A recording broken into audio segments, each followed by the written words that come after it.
Welcome to the Strategy Mob Podcast. Tune in for everything you need to know to stay in the know regarding the automotive industry. Here's your host, Jason Harris. Hey, what's going on, Podcast Nation? It is Jason Harris here, and thank you for joining me on another episode of Strategy with Jason. Today, I have a very special guest. I'm so excited to talk to this guest, got to be honest with you, because we're going to talk about some great things. We're going to talk about the giving mindset. We're going to go over what a new sales process looks like and how we train for that. We're going to talk about how we connect with salespeople, which is lacking in our industry in a big way. But I have the one, the only, the oh so famous Mr. Daniel Gomez in the house. What's going on, Jason Harris, man? I'll tell you what, I'm ready to rock and roll. I'm excited. I'm a car dog by trade, and I say a car dog, not D-A-U-G, right? Not D-A-W-G, but D-O-G, because you got to get dirty. It's not the dog in the fight, right? But it's the size of the fight in the dog, and you got to bring it every day, especially in the car business, because if you don't have the mindset, if you don't have a champion's mindset, I'll tell you what, you're not going to win without confidence in life, in business, and especially in the car business. And you and I both know that, Jason. We do. Look, it's so much fun, talking to people where the car business is really a part of them, right? I mean, like you, it got into my blood many years ago, and I just can't for the life of me ever get it out. I like I was saying off camera, I sold my dealership almost 6 or 7 years ago. Thought I was done with the automotive industry, but it sucked me back in, and just not going to go anywhere at all. But hey, let's before we get into some of the amazing topics that we're going to talk about today, I always like to start every podcast off with a little origin story. So I'm very curious, Daniel, how did you get started in this crazy little world we call the automotive industry? You want to know, I used to sell piñatas, man. My dad was diagnosed with cancer. And when my dad got diagnosed, they gave him a month to live, man. And he got within that time frame, it was a really shift in my life. I was 26 years old, and I cried because they gave him a month to live. So I left what I was doing, and we started a piñata store. We sold piñatas for a year. We got into a grocery store down here in San Antonio, South Texas, called HEB, multi-million-dollar corporation, where we got into them, started selling piñatas to them, other grocery stores. But after my dad passed away, I just said, I got depressed, to be honest with you, man. And I just said, well, I saw this ad in the paper. My wife goes, what do you want to do? I said, well, if I can sell piñatas to a grocery store, I think I can sell anything, don't you think? I agree.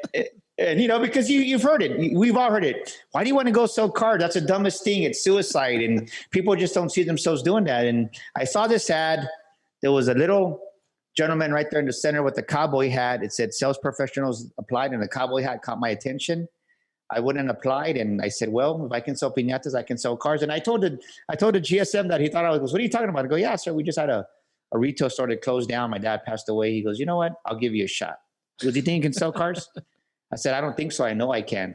And the rest is history, man. I just worked my way up, and Chevrolet dealership, stayed there for almost 12, 13 years and just learned, worked hard. But I realized that it's all about attitude.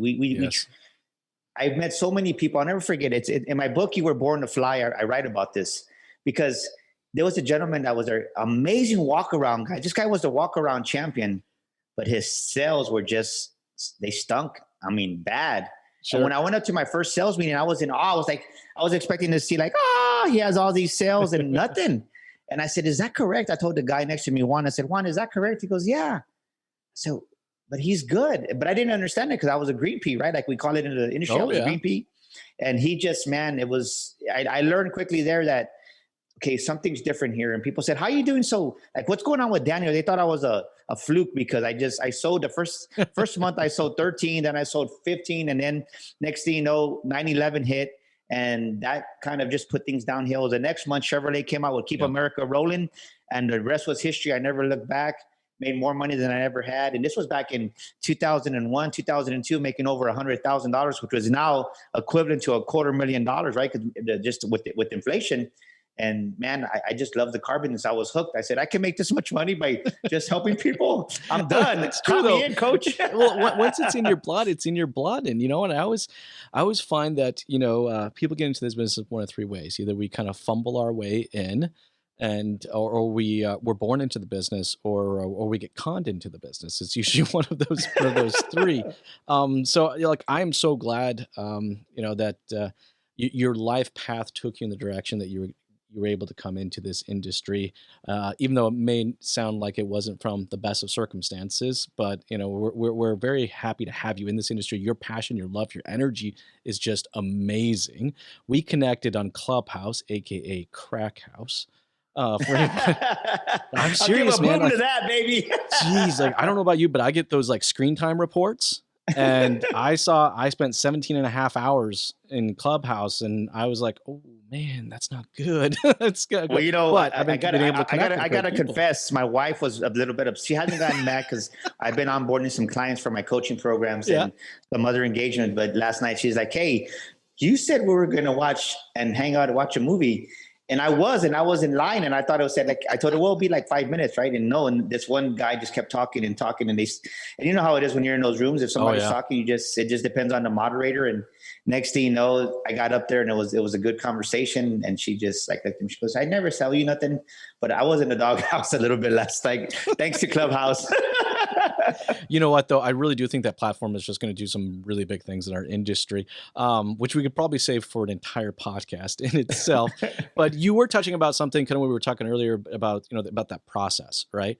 On how someone was able to be an amazing presenter, but not close the deals. And, I find that's pretty common. That's still very common actually today. And I find that biggest disconnect there is just a sheer lack of training.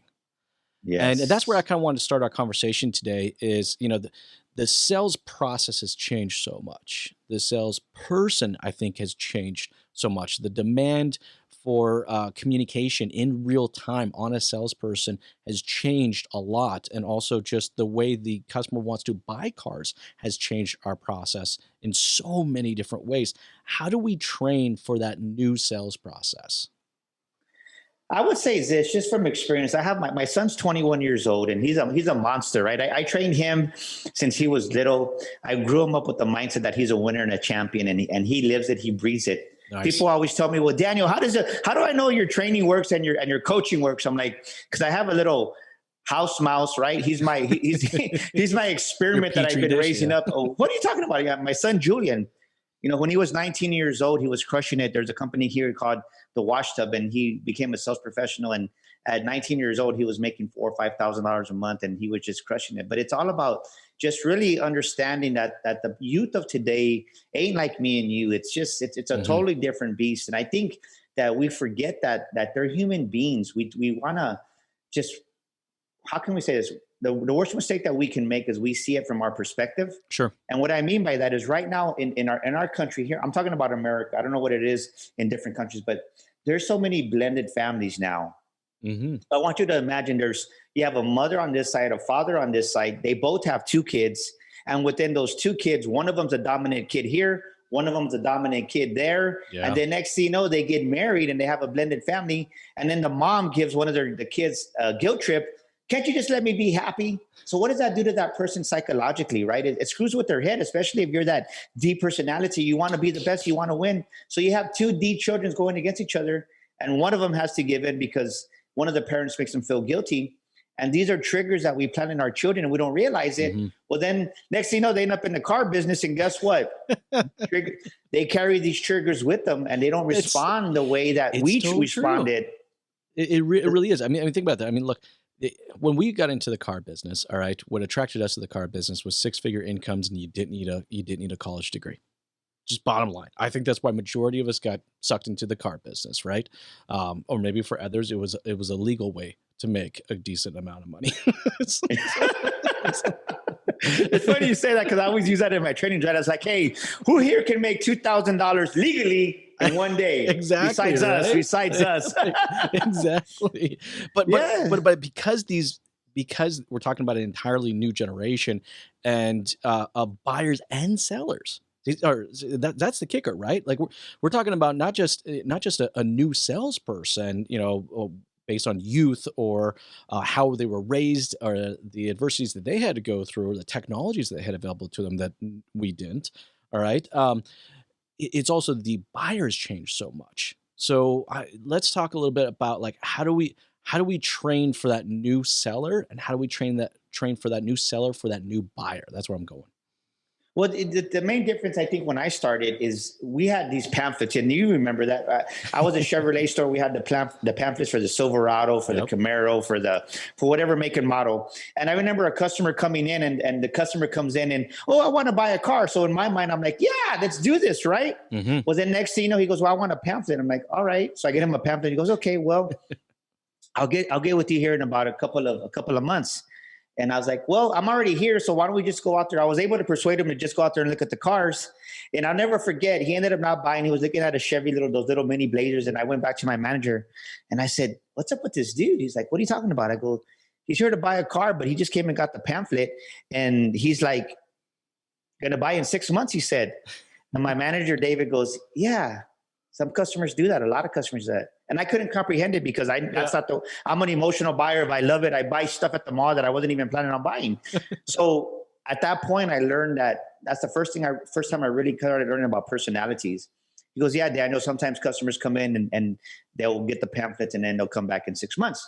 Well, that being said, now they do all the research already here on their phone. Exactly. So when they come in, over 80% of buyers are ready to buy. That's the beautiful thing about it. That analytical buyer, that factual buyer that does the research, checks the torque, checks the horsepower, checks how much the legroom is from the back of the cab to the front, and everything else they measure, right? More things than I care to know. But we have buyers like that. And the beautiful thing is, instead of them coming in, getting the pamphlet, and not that they're wasting your time, but they're just going to come back in 6 more months and they're going to shop Toyota, they're going to shop Subaru and all these. They've already done the research. Yep. And we need to understand that that's a beautiful thing with these cell phones. We need to use these iPads and everything else to our advantage. And I think sometimes we don't give them that psychological training to help them to understand, because I hear so many dealerships that I still go and train at, and they're like, the terminology is they're tire kickers. We need to get that word out of our vocabulary as of yesterday, because there's no more such thing as tire kickers. They're looking for a sales professional and not a salesperson. The thing is, we hire salespeople and we never transition them from a salesperson to a sales professional. And I always say this in my trainings, that a salesperson is barely making, they're trying to just make rent and to make the mortgage, whatever it is. But a sales professional has a savings. They have a different cycle. They see themselves as a business within the business. And that's the big difference on that one, Jason. No, I think for a lot of people that are coming into that, but that's something that we have, if they're coming into the industry, that's what they need to hear. That needs to be kind of the core message if new people are coming to our industry, that this is your business within the business. It's a mindset to be able to do that. It's not, I find, we can't we're not looking for people just to execute on the transaction anymore. Like it goes way beyond the transaction. And, before it was like, you hired people based on how good they can transact. How good can they close? That's how you hired people, right? No, the consumer wants to connect to an individual or to a person or to a brand before they actually connect and then purchase into the product, right? So it's like we're looking for people, and we had to train people on how to connect first, product second, right? When I think we started, it was product first. It was always product. It was like, I don't really need to connect with you. Come on. I'm glad you brought that up, because the way I learned, right, it's you lead with your pocket. And what I mean with that, it's all transactional. You're leading with your wallet. This is amazing. You said it earlier. We went, many of us joined the car business because it was promised, I'll make all this money, over 6 figures, 100,000. But now you got to lead with your heart, man. You got to lead with that heart. Mm-hmm. And when you lead with that heart, that's where you connect with the buyer, and then they get open-minded to what you say. And so many times when I do my trainings, I say, look, you have to lead with your heart. When you lead with your heart, that's going to just definitely make a difference, right? Because this is what we don't realize is when you lead with your heart, you end up smiling. And the smile is one of the most powerful things that we have right here. And we don't use it. So many times I'm at the airport and everybody looks like they're mad dogged and they just look so angry. Next time you go to the airport, take a look at the people around you. And it amazes me, when I smile, everybody just starts to smile back. Exactly. But I say that because a smile is what's going to open up your customer's wallet. Let me say it again. A smile is what's going to open up your customers' wallets. And so most true. GSM, most GMs, they never talk about this stuff. It's all psychological. It's not that they don't talk about it, because I think they do talk about it. At least I've heard them talk about it. But it's one thing to talk about it, and it's a whole nother thing, because we talked a little bit about this before we started recording today. It's a mindset. See, for you, like, you don't have to talk about it. You don't have to think about it, because it's embedded into you. right? That Yes. smile, that giving mindset, all right, is that if I give, I get, but to really get to that place of just giving without expectations is when amazing things happen. But that's a mindset. For everyone out there watching and listening, because Daniel, I know you got some thoughts on this. Like, how do we get ourselves into that giving mindset? It's just a growth process. One thing that I didn't realize, Jason, man, when I left the automotive industry over 4 years ago, when my wife was diagnosed with breast cancer, I had the Corvettes, I had the Hardys, had the Rings, had the Rolex. We've all been there, the Mont Blancs. I mean, it's just part of the gig, right? It's part of the car business. Yep. And I can tell you that when I left there, I didn't realize how much junk I had inside of me, because we never get the coaching, we never get the guidance to say. We have mentors about the car business, and once in a while you hear somebody with good intentions, but think about how high the divorce rate is in the automotive industry. Let's be real, right? Let's just be honest with 100%. And I would treat my work family better than my home family. Yeah, I hear you. So I never forget when I was at work and my wife called me crying, man. She was just crying. And I was like, what the heck are you, like, chill out. Like, what's going on? And all I heard was the words breast cancer come out. And like, it shook me to my core, because it didn't matter how many Rolexes I had, how much money I had in the bank, our house was paid off. It didn't matter, because I wasn't going to save her. And God put me in a position where it's like, dude, that check engine light's been on in your life for many years already, and you're ignoring that check engine light. And how many times that check engine light come on in our car, and if we ignore it, what happens to the car, Jason? It blows up, it stops. I love that. I love that analogy. Honestly, I think that's one of the, I'm gonna have to use that, but I'll make sure I source you on the usage. I just trademarked it. but you're 100% right. I say that because even though my intentions were good, I was blind to so many things, and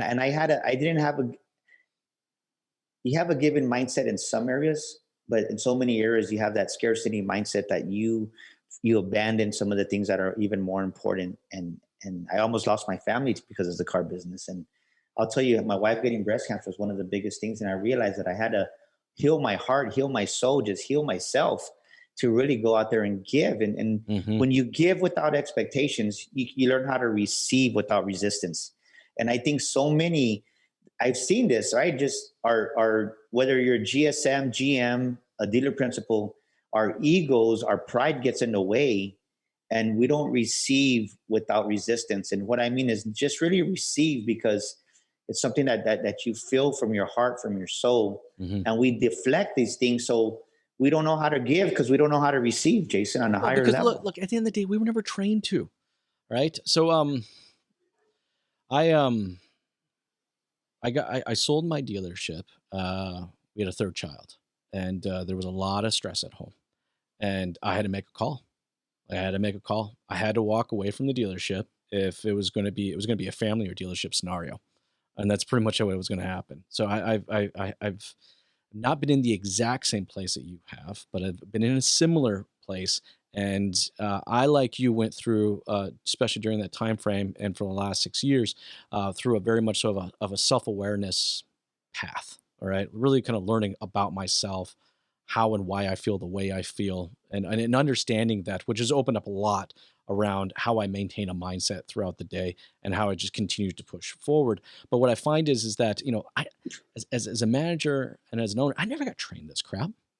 There was no course out there for me to go take. No one was talking about it. You went to NADA and you got taught about the financials of it, and you got taught about the marketing of it. And it's like even within leadership training, there might have been a sprinkle of this, but not at its core. But I find that giving mindset, because I do know some dealerships that have actually been able to take that giving mindset and build it into the culture of their business, and they are insanely profitable for it. Yes, anytime you put people before profits, it's good that your people are going to respond. There's things more important than money, and believe me, I love money just like anybody else. But appreciation and recognition will take you further. I can remember our dealer principal, Mr. Vada. It'd be a Saturday. We were tired. It was late. And he would come up behind me. He'd be like, eso, right? Like, attaboy. And no matter how tired I was, he'd be like, come on, let's keep it rolling. And that passion would light up in me because it was just the appreciation that he showed me. And that meant more to me than a $5,000 bonus or a $10,000 bonus, because I knew he really cared. And even though we did a lot of things that weren't right, we did a lot of things that were right. Because I'll tell you, one thing I learned about from Mr. Votto was just the conviction of having integrity and putting the customer first. And that's one thing that he would always talk about when he was in the dealership. But unfortunately, when I was coming up, there was other managers that they kind of outdrowned his voice because they were there more often than he was. But the more I went up in leadership and I became the GSM, the GM, I spent a lot more time with him, and he was like a father figure to me, and really just told me, it's about the customer, Daniel. It's about the customer. It's about, so many times we try to take the shortcut. We ignore the customer because, right, this is it. And it goes back to what we're talking about, the giving mindset. We want to fight the customer for a $60 part, or just say a $100 brake job when it's a used car. And then we piss them off. They get upset. Exactly. Instead of just saying, no, let me write it off, $100. And then they're going to be like, wow, Daniel, thank you so much, man. Hey, do me a favor, please, Miss Customer, Mr. Harris. If anybody's looking for a vehicle, please. Oh, yes, thank you. You took care of us. I'm going to let everybody know. Then they go out there, they tell their grandmas or grandpas, and guess what? They bring more customers. But we want to piss them off for $100, and that's that scarcity mindset that we fight. Sometimes not even $100. I mean, sometimes we're talking about $15. All right, so like I literally watched a service manager get into an argument with a customer because they had a $15 off oil change coupon that expired. It expired like the month before, and the service manager was not going to let the customer use it. I couldn't believe it that I was watching this go down. And but look, this does happen. But with that, I understand the dealerships that I've worked with that have maintained that giving mindset, and it's embedded into their culture. It comes from the top. It always, I can see every single time it comes all the way from the top. So how do we get our managers? Here's my question for you, Daniel. How do we get our managers to really take that giving mindset and embed it into a routine so that it always happens? It's not something that they just get a high on, ride, and then come back off of it. How do we build it into a routine within our management team? Well, something that we did at a Ford dealership, it was amazing. When I started going there, it was just strictly for training. And then they saw that my training was great. They said, hey, well, do you mind coming into the manager's meeting? I said, sure. Mm-hmm. So I was just there. I just went to listen, right? I didn't say anything for probably two of the meetings that they invited me to. And I observed so much in that. I was like, wow. So I told the GM, I said, can I recommend a service to you? They're like, what's that? I said, I think your leadership needs coaching. Coaching? There was, coaching? They went for training. I said, no, I'm not talking about training. I'm talking about coaching. So from that point, they were doing 415, 420 cars every month, new and used combined. From that point, within about 2 years' time, they went from 425 consistently to up to 550. Wow. That's a huge difference. That's 125 units, same post, same used car inventory, same Ford dealership. Mm-hmm. And it's just the fact that they had these conversations with me that they wouldn't have with the GM, that they wouldn't have with each other. And I'm like, and then some of these people, they had so much suppressed inside of them. So it's really breaking through those barriers that they're not, like you said, they're not aware. Mm-hmm. They're dealing with issues that they put off. They have triggers themselves. And when they get triggered, they talk down to the salesman. They talk down to the other. If you're the GSM talking down to your sales managers, well, then guess what? After a while, it's like you can only beat a horse so much, and then it's going to buck you back. And then we spend, I think, I don't want to lie, but I think the average onboarding per salesman right now is anywhere from $600 to $1,000 with the drug screening and all the background checks now that you have to do with everything. Mm-hmm. So you just spend $1,000 on training one person new. So say you have 3 people that you onboard, that's $3,000. Then you pay Daniel to come train. So then that's another $1,000, couple of thousand there. Well, then you have $5,000 on the table, and just to blow them out because they don't have the self-control within themselves to control their emotions.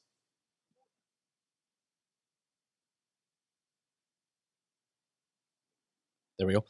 It absolutely blows my mind, but we see this happen all the time where people just like management just doesn't connect with salespeople. That's what it is. They just don't connect with them. But again, I don't necessarily think it's management's fault. I think it also just kind of comes back to a training thing. I mean, look, yes. I I think back when I first started in the business, and maybe it was similar for you as well, is that like it was not a manager's expectations to connect with us as salespeople. In fact, we were just there to serve whatever their needs were. And, the connection was, do it or you lose your job was about the extent of how well some management actually connected with the salespeople. But I don't think that's enough anymore for a lot of Yes. reasons. But I mean, What, definitely. you have to understand that training's at a shallow level. When we do our leadership coaching, our management coaching for dealerships, like at a Volkswagen dealership, this gentleman was like, wow. Like, and he didn't have the audacity. This was a GSM. He was scared to tell his GM what was going on because he was actually almost getting divorced, but he just didn't know how to communicate it because what do they tell you? Oh, you're weak, you're this, you're that. Yep. And he called me, he goes, Daniel, he goes, hey, this is what's going on. I said, well, you know what, let me talk to him and maybe we'll have some sessions. Well, to make a long story short, the GM, like he was like, well, I'm not going to pay for that. I said, great. I said, hey man, you know what, let's do this. So I ended up coaching this GSM for many months and his life just changed. And after that, he ended up leaving that dealership, but he goes, you know what, we're going to bring you in next time at the next dealership that I'm at. And it makes a difference because training is at one level. Coaching goes deeper into your heart, into your soul. And it just really brings that awareness, that transformation that we need. Because the truth is this, Jason, we all have junk inside ourselves. Of course. And when you take time to really dig deeper, man, people appreciate you in a deeper level and they'll follow you across the highway. So I highly recommend that if your dealership isn't doing general life coaching and even confidence coaching, right? So you got general life coaching, confidence coaching, and just leadership coaching. All this paid huge dividends. Think about that, what I just said. The Ford dealership that we're doing that, they were doing 425 units.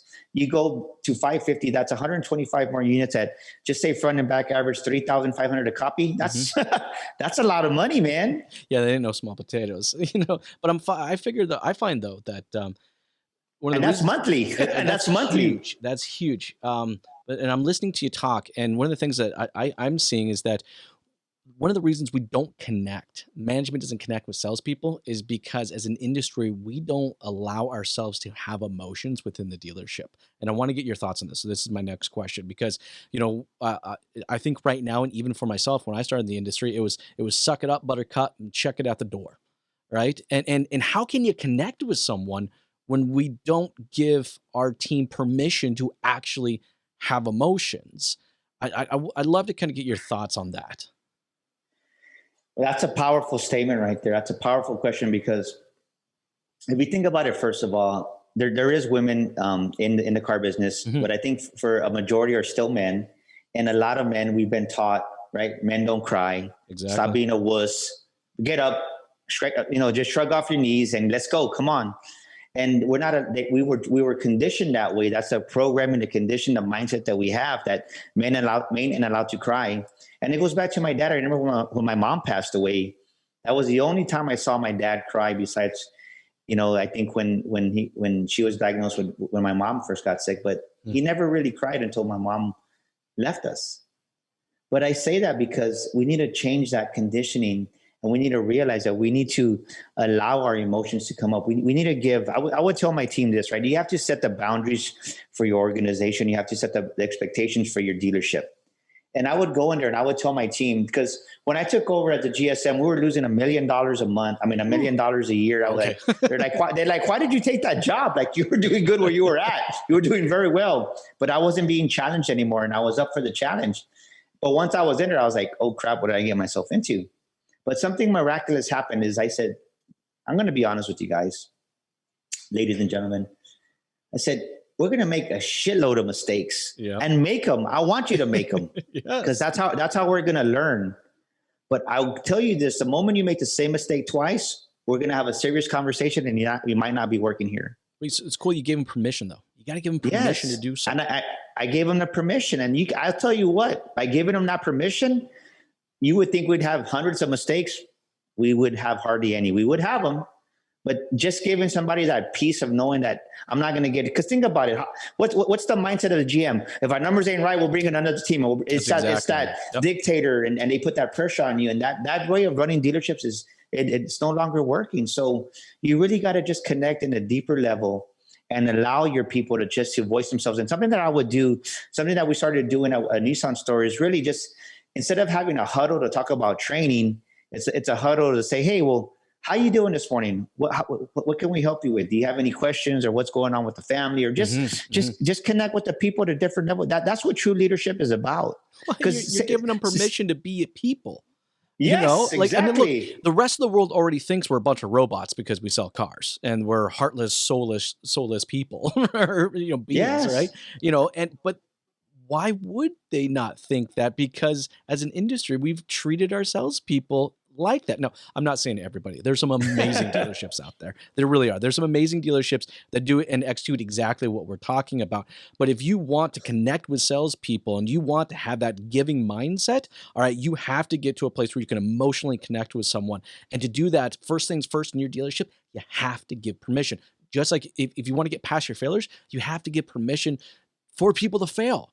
It is okay to make mistakes. We're going to learn through it. We're going to grow through it. And I think this kind of goes into this next topic that we kind of had about confidence coaching.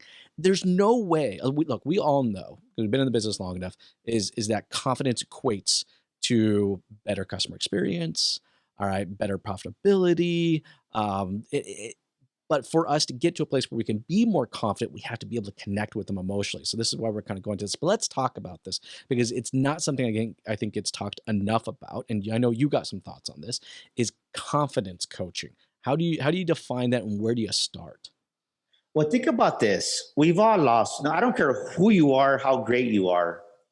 You're going to go through that spurt, especially as a sales professional. Mm-hmm.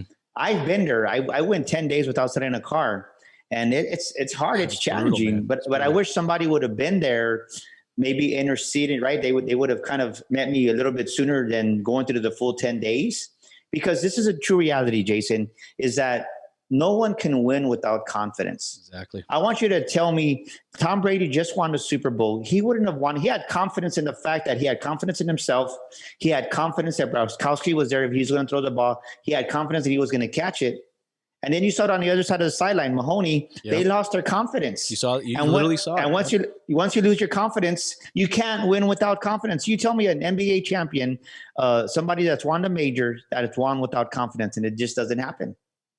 No, it's totally true. And it's like, what's funny, I loved at the end where it's like, his confidence was so high that he's going to be back. I mean, what is he? He's in his late 40s, isn't he? Or mid 40s? 43 years old. He's 43 years old. I mean, come on. When it comes to professional sports, especially football, that's ancient.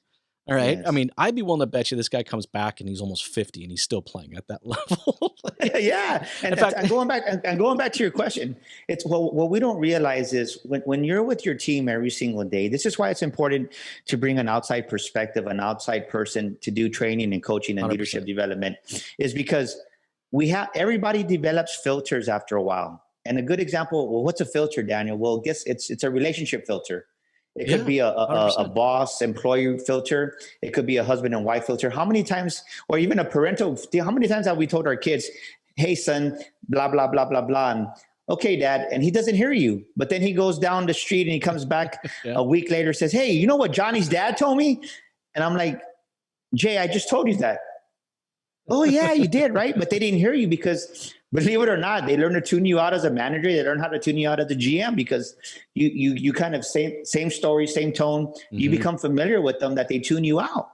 And how many times have we told our wife, hey, honey, this is going on, but they really don't hear you because we tune there's those relationship filters that are formed. And when you get a fresh perspective, somebody that comes in, they hear you. And they're validating what your message is. So every time I go train at a dealership, I ask the GM, we do an agenda of what they expect, what they want. And we cover these things. And they're like, sometimes it's just hearing it from somebody else. You know what? Maybe Jason is right. Wow, I didn't think about it. Right. Mm-hmm. So they kind of re-engage with you and that filter shifts. And they go, well, what's a filter? Think about this. You had a Mitsubishi store.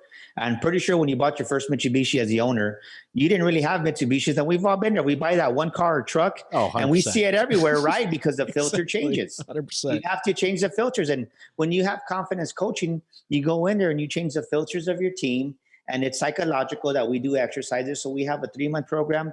We have a 6-month program. And with the yearly program, we definitely go in depth. And think about this. many of my clients they went up over the year 100 units, right? A month. So you figure 100 units times, we'll just say, we'll lowball it. We'll just say 3,000 front and back. That's 300,000 more in revenue times 12 months. That's 3.6 million. And you're paying somebody a fraction of that to get those results. You need to invest in training. You need to invest in coaching, because not only does your sales team need more confidence, but your managers lose confidence too, because they get threatened so much that, hey, you're going to get fired, or this is going on, or just what happened with COVID. Same family of business here, right? Same group. I would go to the Chevy store, confidence was a little bit up, but you go to the Dodge store and like the world was over, because the GMs had two different mindsets and we had to work on their mindsets. 100%. I'm seeing the exact same thing up here, right? I mean, this can, especially times like this, and this reminds me, back like 2008, where, we just had kind of there was just, you could go into a dealership and you could just feel the deflation of energy in the dealership, right? It's just, so it's like now more than ever, right? This is the right time to connect with your salespeople and to, and to coach them on their confidence and to develop out that giving mindset within your culture. I mean, everything we've talked about today, at the end of the day, is just going to give you a better team, better results, and to your point, more profitability. That's what we're talking about. I know that we could easily go for another hour here, and heck, we probably could have turn most of these subjects just into full podcasts in themselves. But Daniel, before I let you go though, for everybody out there that's watching and listening right now and really enjoyed this conversation we have, would love to connect with you and kind of continue this conversation. What is the best way to do that? Yeah, they can go to Daniel, right? My website's danielgomezglobal.com. That's danielgomezglobal.com. We just launched our new website, and actually we're about to put automotive sales training and coaching on there also. And you can email us at info@danielgomezinspires.com. That's info@danielgomezinspires.com. And definitely, we have our book Sticker Shock, right? With Sticker Shock, the day you realize you're worth millions, you definitely need to get this Check it out. Book for your teams, right? It talks about this. It's called Leveraging Confidence and Success in the Car Business, Sales, and Life. Because when I wrote this book, it really, the feedback I've gotten back, Daniel, thank you so much. It just put things in perspective, because sometimes we try to use so big words, Jason. For sure. And it's just being simple, right? Yep. And what I want to do for some of those GMs or GSMs that are having trouble, if they mention your podcast, go to bit.ly/meet Daniel Gomez. And I'll give you a 45 discovery session, and we can talk about your dealership. That's bit.ly/meet Daniel Gomez, meet Daniel Gomez, and we'll discuss it. But I want to help your dealership. I have a proven track record. I was in the automotive industry for 12 years, and I understand business even more now, Jason, because you can relate to this, right? Yes. It's one thing working for a dealership when you have a budget of $1 million, but when it's your business, you have to have a totally different mindset to make it profitable. And we've been in business right now for over 4 years, and we love it. I love helping people. And because I love salesmen, I know what it's like not to have that support. I know what it's like to be a young desk manager, not have that support. I know what it's like to have a GSM and you don't have the support. And I know what it's like to run 100 employees and you don't have the support. I've been there. We all need support and help. And I'm going to say this. If you've never lost your confidence, that means you're not growing as a person, as a dealership, as an organization.